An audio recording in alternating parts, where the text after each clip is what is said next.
PSN's Motoring 96 is brought to you by Quaker State. Exceeds the highest standards for engine protection. And Midas, the way it should be.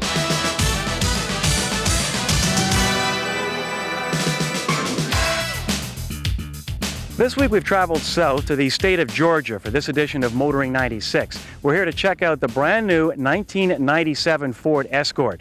But when we first arrived, we also decided to check out Carmax, one of the many used and new car superstores popping up all over the United States. Well, do you believe this? We were all but thrown off the lot. We'll tell you more about that later on. But first, let's meet the 97 Ford Escort.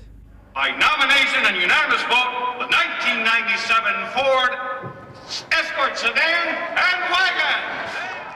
After redesigning the Taurus and Sable, Ford was in a party mood again as they unveiled a 97 Escort. Since 1980, close to 6 million Escorts have been sold in North America. It was the best-selling small car for 13 consecutive years. But like the popular Taurus, Ford decided it was time for a change. We took the top 200 issues that customers had with the old vehicle and knocked off each one of them in order to improve.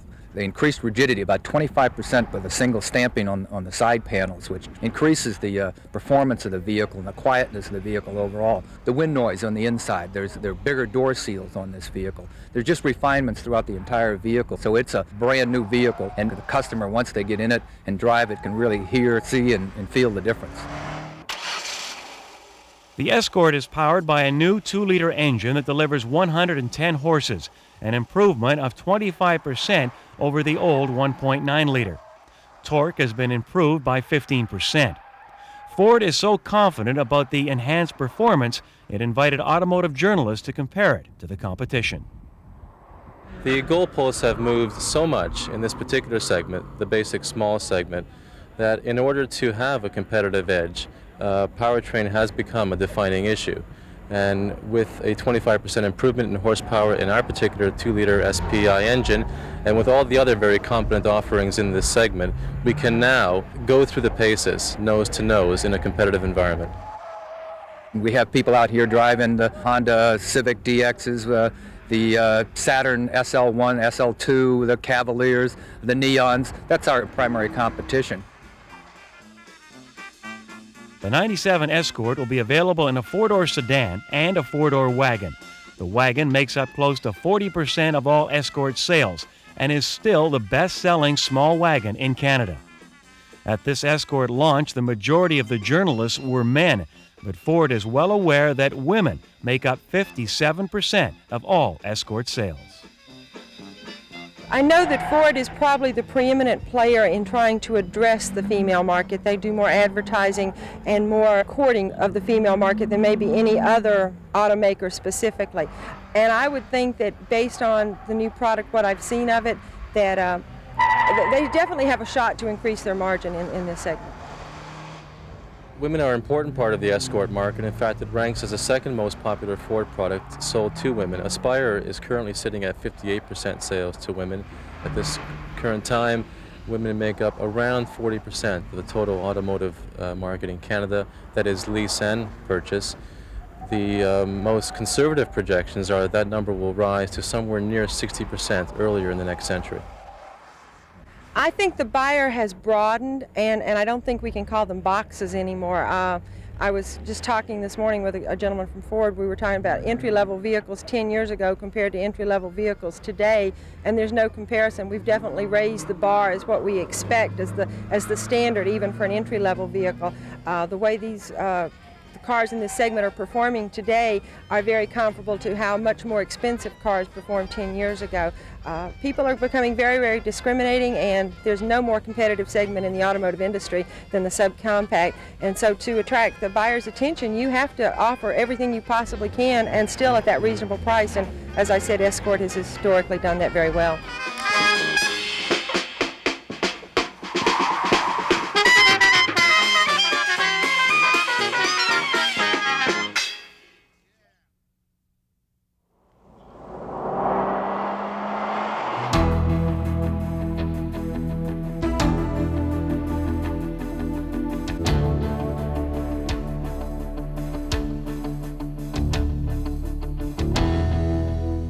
The badge says it all. This week on Test Drive, we take a look at Audi's latest. Now, the A tells you that it's an Audi. The 4 tells you that this car is based on their new mid-size platform.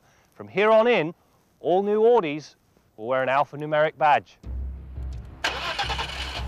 Power for the A4 is supplied by a 2.8-litre V6 engine rated at 172 horsepower and 184 pounds-feet of torque.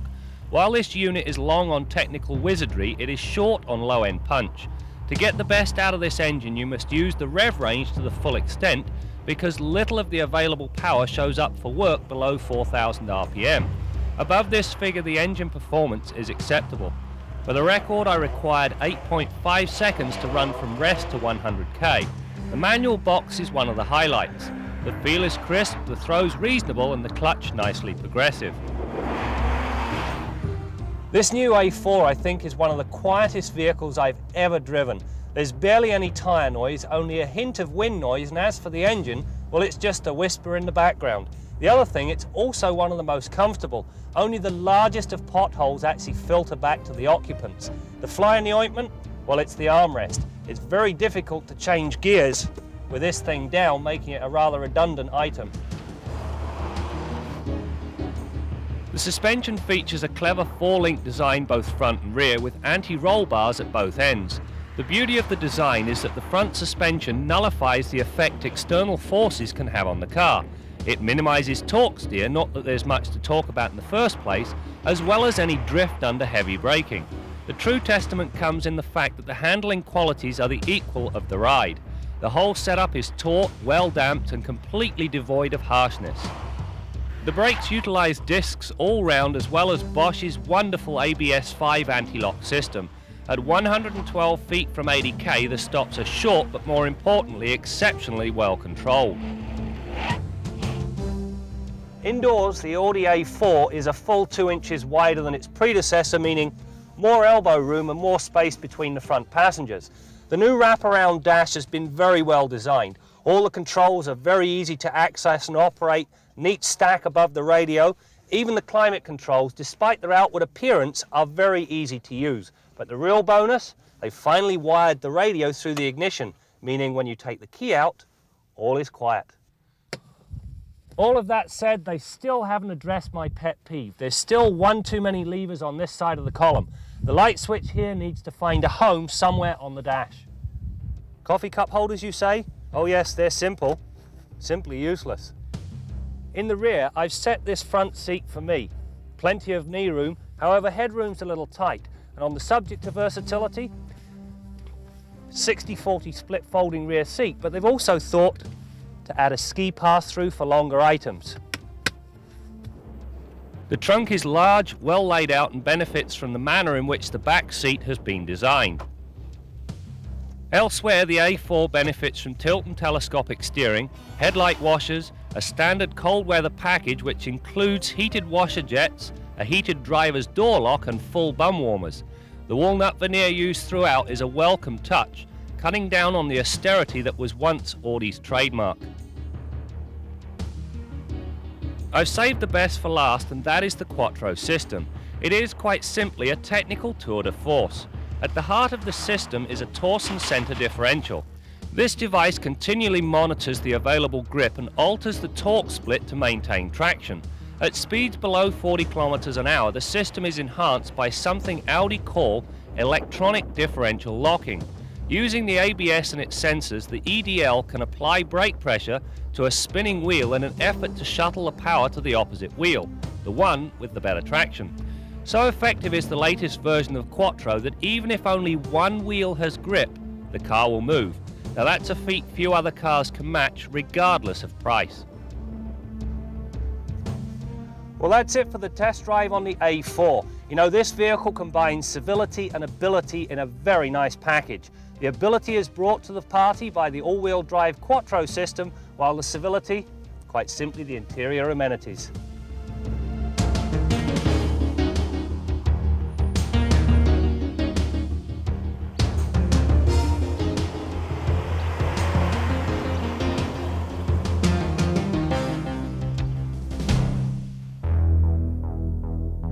Changing a flat tire can be both inconvenient and dangerous. It could also be a thing of the past. On a recent trip to the Goodyear Proving Grounds in Texas, Goodyear's Bill Gaudette demonstrated a new tire that can run on zero inflation. What you're looking at is the rear tire of this Corvette, which is fully inflated. It's a Goodyear Eagle GSC EMT tire, which stands for Extended Mobility Tire. And the concept is if you take a look at the front tire, the front left, basically the tire now has the valve core removed and has zero inflation in it. And if you look at the actual deflection, you can see there's very little difference in the tire. So you have a flat tire in the left front? Basically, it's a flat tire. It's the same as if the tire had a nail through it or a piece of glass had cut it. And the fact is there's no inflation in it whatsoever. And when you're driving it? When you're driving it, you can still continue to drive up to at least 50 miles an hour for a distance of at least 200 miles. And very, very little difference in notice of handling and the ride. General Motors is so confident in the tire, it's offering them as a $500 option on its new Corvette. The car would be equipped with Goodyear EMT tires and no spare. Well, we've been in for our 6,000 kilometre service, and you know what? The service side of the industry lives up to the reputation and the manner in which you're dealt with in the sales department. The service advisor is friendly, he treats you as though you're not an inconvenience on his day, and the service was completed in timely fashion. However, they do get a black mark. They put a plates around on our car. Now come on guys, the day that you give me free routine maintenance will be the very same day I advertise your dealership for free. Quite frankly, I think you've got a bloody nerve. Midas tip of the week concerns road salt. In the wintertime, it's pretty obvious when your vehicle's got a heavy dose of road salt. You see those white stains all the way down the side. And the first thing you want to do, of course, is go to the car wash and get them off. That takes care of the exterior. And in the springtime, running through puddles in those rainy days takes care of the underside of your car. It pretty well cleans it right out. But there are other areas of the car where road salt can be lurking and doing some damage. Here's a perfect example. This Cadillac in the front suspension towers has got some pretty heavy accumulations of road salt. It's crept up right through the bolt holes that attach the McPherson struts to this suspension tower. And if it sits there long enough, humidity is going to make it active again and it starts eating in there. And as we all know, corrosion can do some pretty serious damage to your car. And what you want to do is wash that away with cold water, low pressure, low temperature. You won't do any damage. You can see how close the proximity is to this bank of relays over here. If you use a high pressure steam type cleaner with hot water, you run the risk of driving moisture into those relays and causing yourself all kinds of electrical problems. That's your Midas tip of the week.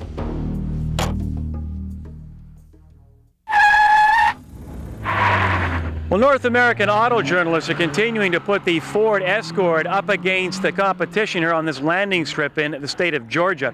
Now, off the top of the program, I mentioned that when we arrived, we decided to drop in on a Carmax store in Norcross, just outside of Atlanta. Carmax is one of the many used and new superstores where they sell cars. Well, we anticipated a really warm welcome. I mean, here's a TV crew from Canada coming down to learn all about this new concept in selling cars. Well, were we in for a rude awakening? Hi, this is Paul Rakoff with Circuit City Stores. I'm in today but can't take your call, so please leave a message and I'll get back to you as soon as possible. After making over a half a dozen unsuccessful calls to head office as well as the dealership, we decided to go by for a visit. Before going onto the property, we left our cameraman to get some general shots of the dealership. Jim Kenzie and I then went inside. Well, they said no, we couldn't talk to anybody in the dealership unless we had permission from head office. We told them we tried several times to get in touch with the PR guy, Paul Rakoff. What a great name for a guy in the used car business, Rakoff. Anyway, even they tried to call this guy from the dealership, but they couldn't reach him, so they weren't allowed to talk to us. And then they spotted the cameraman and said they were going to intercept him and take his tape away. Well, that's the first rule of the news business. You don't give up your tape. They said they'd been taking films out of people who'd come into the dealership to take pictures. They're paranoid about dealership spies. But even then, we had no idea of the excitement that was taking place off their property. Well, I actually left, right? I actually left, and I drove all the way up to this hill, and I turned around because I was looking for somewhere to park and wait on you guys. And the next thing I know, when I'm coming down the hill, this golf cart blocks me off in like true police style, and he just comes across the road and he blocks me off. This guy jumps off the golf cart and he comes running over to me and he says, "Hey, you know." you are on our property. So I said, yeah, you know, it was me. So then he says, you know what, I need to have that tape. You were taking film illegally and all that. So I said, well, no, you can't have my tape. So he insisted he wanted the tape, and he was just like ranting and raving on the outside there. Then the next thing I know, he's asking me to come back on the property, you know, to which I just said no way, because if I got on there, then they can do anything. Well, finally they told us to leave the building, so we did, but I did manage to sneak a picture of the Carmax sign for the Toronto Star. I felt like a World War III spy or something out there, but after what was going on to our cameraman, we weren't planning on taking any chances. We were out of there in a hurry. Were you shocked? Well, yeah, because, you know, first of all, I wasn't running. The guy accused me of running from him. So I even said, well, hey, you know, I'm sitting in a car, you're driving on a golf cart. If I knew you were after me, I could leave you easily. So I wasn't running from him, you know, but I found they acted a little bit too suspicious, you know. You weren't going to give up that tape? No, I certainly wasn't going to give up the tape, no. That's my job. Boy, are these guys paranoid or what? I mean, who were they hiding in that store anyway? Elvis Presley? We'll talk more about this later on, but first we're going to join a man who has absolutely nothing to hide, and that's Bill Gardner. Brad, I'll tell you, I'm getting to that age where I can't afford to hide anything because I can't find it myself. But as far as those characters down in the States went, it's a good thing I wasn't with you guys, or we'd probably all be in jail. In any case, what I want to talk about this week is cooling systems. I'm sure that you're all aware that the radiator cools the engine's coolant, of course. But many of you may not be aware of the other things that are going on in the radiator as well. If your vehicle has an automatic transmission, you're sure to have an automatic transmission oil cooler incorporated into one end of that radiator. And in the case of this half-ton pickup truck, it's got an engine oil cooler at the opposite end of that same radiator. So there's three distinct fluids being cooled by that one radiator. And that's the case with a lot of today's cars as well. They have engine oil coolers on an awful lot of pretty run-of-the-mill cars today. So what we want to look at is a supplemental transmission oil cooler, something that I've been installing for about 15 or 16 years now, and I found it quite necessary on vehicles built in the early to mid-80s. It's not as necessary on today's cars because rads have come a long way. They're much better today than they've ever been. But if your vehicle's used for extreme circumstances like trailer towing, mountainous driving, snow plowing, etc., a supplemental transmission oil cooler will add a lot of life to your vehicle's automatic transmission. Okay, I've drained the coolant from this vehicle and disconnected all the hoses and threaded fittings on this vehicle so I could take the rad out. You're now looking at the back side of the radiator, the side that faces the engine, and you can see a little bit better how it works. Now up here in the top corner of the rad, you can see where the upper rad hose goes on. The engine coolant comes in here, floods this whole tank, and then goes through the rad core like this, comes over to this tank, goes back out the lower rad hose, cooled, and back to the engine. At this end of the radiator, we've got the automatic transmission cooler fittings here and here.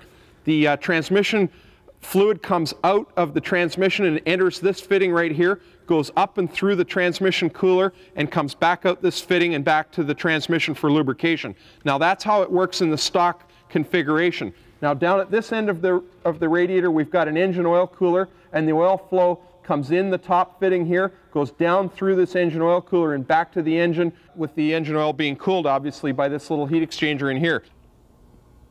Now here's what our auxiliary transmission cooler looks like. It looks like a little mini radiator, and it's going to attach right to the front of our existing rad. You can see a couple of spigot fittings here with barbs on them, and this is where the cooler hose is going to come on and attach here with a clamp, and the barbs prevent it from popping off easily. Now you can see right through this, and you can see how air is going to be drawn through this by the engine's cooling fan, and it's going to cool the oil that's flowing through there. The oil comes in here in this port, floods this end of the cooler, and this is what we call a multi-path cooler, so the oil is going to take a number of different paths to go down here and go out the exit fitting. Now in this particular cooler, it's what we call a low pressure drop design.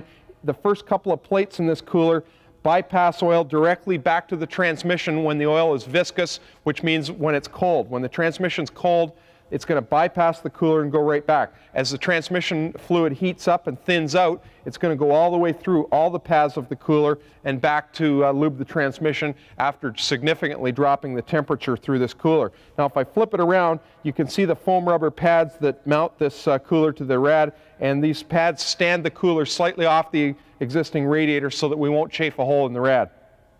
There's where the auxiliary transmission cooler is going to mount, right on the front of the rad, and we're going to pass 4 of these little plastic ties right through these holes in the cooler, and they go right through, separate the fins slightly and go right through and attach with a little plastic washer on the back of the rad, and that'll hold this transmission cooler securely on the front of the rad. Now after we've done that, we're going to take a length of hose and plumb the cooler into the existing transmission lines. And in order for this cooler to be effective, we need the transmission fluid to first pass through the original equipment or existing transmission cooler in the rad, and then through our auxiliary cooler, and then back to the transmission. So we have to locate the flow pattern in that transmission. It's a pretty easy deal to do. Just by disconnecting the ignition system and cranking the engine over, we can actually observe the flow of the transmission fluid. You know, in the early to mid-'80s, I was putting these things on my customers' cars by the dozen. And you know something? A lot of the people are still driving those same cars today, and significantly, this transmission cooler has prevented those transmissions from ever requiring major work. Oil changes and filters is all that they've required. Now, on today's cars, these aren't quite as important, but believe me, if you're using your vehicle or your light truck for something strenuous like climbing mountainous terrain, snow plowing if it's a light truck, or trailer towing, this is still money in the bank. And believe me, it's a good addition to any car. It'll extend the life of that transmission, usually beyond the life of the entire vehicle in many cases. Now, we all know how expensive automatic transmission repairs can be, and in the case of a front-wheel drive car, the labor alone to get that transmission in and out is pretty significant. So you want to try and avoid at all costs a breakdown. And this is the best insurance you can get that you won't have a major transmission failure. Till next week, I'm Bill Gardner for Motoring 96. Kenzie's Corner with Jim Kenzie. So is Carmax the used car wave of the future? Well, an awful lot of people seem to think so. There's a lot of people putting a lot of money into this business, not just Carmax, but there's several other people as well. You saw they're spending lots of money on franchise dealerships and beautiful facilities and uniforms for their employees. But you know, I got a few concerns about them. The point is, can they make any money? The secret to the used car business is inventory turnover. There's a lot of markup on a used car, but you got to sell the thing. If it sits in your lot for 2 or 3 months, you're losing money because you're paying the bank to store that car. In the first year, Carmax lost $7 million. That's more than I make in a week. Now, they think eventually they are going to make some money, but frankly, they're going to have trouble doing it because of the costs involved. The other problem they're going to have is where are they going to get their inventory? The primary used cars are the 2-year and 3-year lease cars that are coming back when the leases are up. Now, the prime pipeline for those cars is obviously the new car dealer where the car was bought in the first place. They don't want those cars to go to Carmax. They want to keep them in their own stores. And in fact, some of the car manufacturers are looking at setting up franchised used car dealerships for their own dealers. So will Carmax succeed? Well, if they don't treat their customers any better than they treat visiting journalists, they've got a tough road to hoe. I'm Jim Kenzie.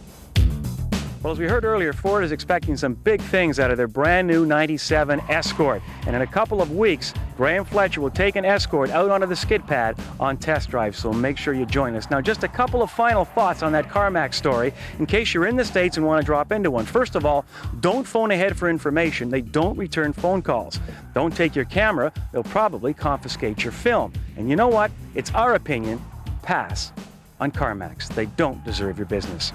That's it for now. We'll see you next week for more stories about cars and the people who drive them. TSN's Motoring 96 has been brought to you by Quaker State. Exceeds the highest standards for engine protection. And Midas, the way it should be.